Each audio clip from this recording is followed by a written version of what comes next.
Today's video will be a step-by-step walkthrough on how to beat the level 100 monkey in the Tower of Adversity.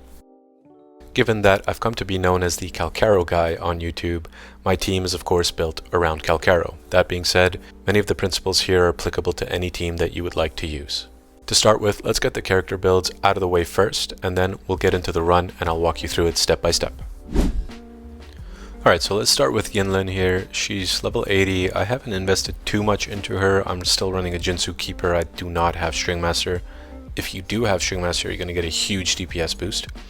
I'm running the Moonlit set. Again, my goal is to make my Calcharo as powerful as possible, so I'm not running Void Thunder.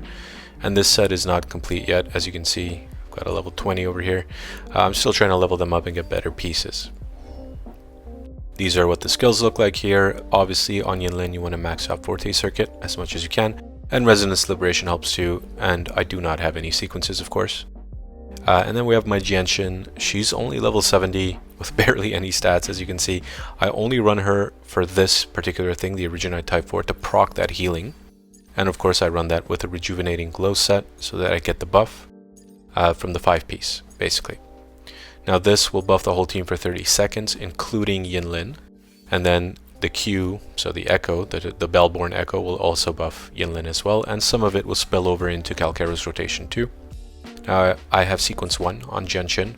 It doesn't really make much of a difference. And so here's the Hyper Carry Calcharo. I maxed him out, of course. I want to continue to build this guy. So I've got him level 90, the weapon as well. I'm using Lustrous Razor to buff up the Resonance Liberation. And I'm of course running the Void Thunder set. Main Echo being Thundering Memphis. This is best in slot with those substats. And then 2 3s, so 4 3 3 1 1 is what I run. And this one's perfect as well. Okay, so skills on Calcharo, you want to max out Forte Circuit and Resonance Liberation first. Now as for sequences, I did manage to get another copy of him, so I've got him at sequence 2 now, but of course the one you really want to be aiming for is sequence 3. That's where you're going to see the most significant DPS boost. Alright, so let's get into the run now. I start off on Yinlin and you'll notice that I go over to the left side. This is just to keep the enemies grouped up. Now let's do this one more time slowly. So first I want to go to the side and use Yinlin's Resonance skill, and go into 2 heavies after that to charge up her Forte and Concerto, but not enough to get an intro.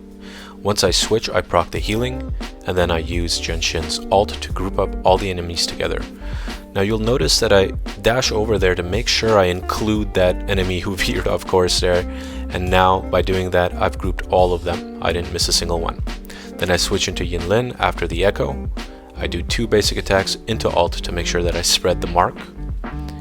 Now from there I'm keeping my eye at that Forte Circuit. I know I've got the intro, so I use the Echo for the damage boost, and I sit down and I switch to Calcharo. At this stage I want to make sure I use Calcharo's Resonance skill 3 times and a heavy attack for all possible buffs. Let's do it again one more time. So I'm on Yinlin, I use the Echo for the buff, I sit down, switch to Calcharo. At this stage I'm using the combo that I've shown multiple times, but we'll go over it one more time slowly just in case. So switch to Calcharo, and you're going to basic attack E, basic attack, second E, dash forward, basic, basic, third E, into a heavy attack, and at that point you've gotten all possible buffs for Calcharo's ult. Here I dash forward to make sure that the initial burst from the ult hits everyone around me, and this way I can guarantee that when the monkey appears, I'm going to start off with a Death Messenger into a second one. I just tank the hit, I don't care, I want to get that Death Messenger off, and I switch to Yinlin. Now at this stage my goal is to start on Yinlin, go to Jianxin, proc the healing, go back to Yinlin, keep my eye on the bar, and then switch when it's time into Calcharo so that he can then continue to burst the boss down. Now at this point I want to always make sure that I'm charging 3 resonance skills, like so, into heavy, and then into that initial ult burst. That's how I guarantee that I'm going to crit for the maximum potential damage possible. Now you'll also notice that sometimes I choose to take the hit. During the Death Messenger, it's much more important for me to get it off.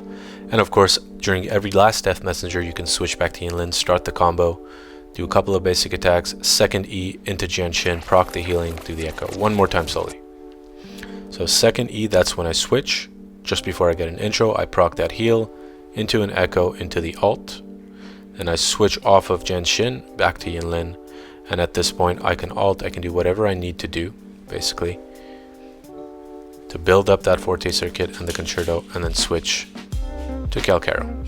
Obviously try to do it when it's the most opportune moment, like right there. It was a parry and an intro, and it broke the boss, so now I can build everything up, get all my buffs stacked up, and then go into alt again. And this is the basic bread and butter of this team. Again, the basic principles of having an Originite Type 4 Gauntlet, for example, on any character with a Rejuvenating Glow set to proc a healing buff into a Bellborn Echo. You could do that on Yuanwu, for example, right?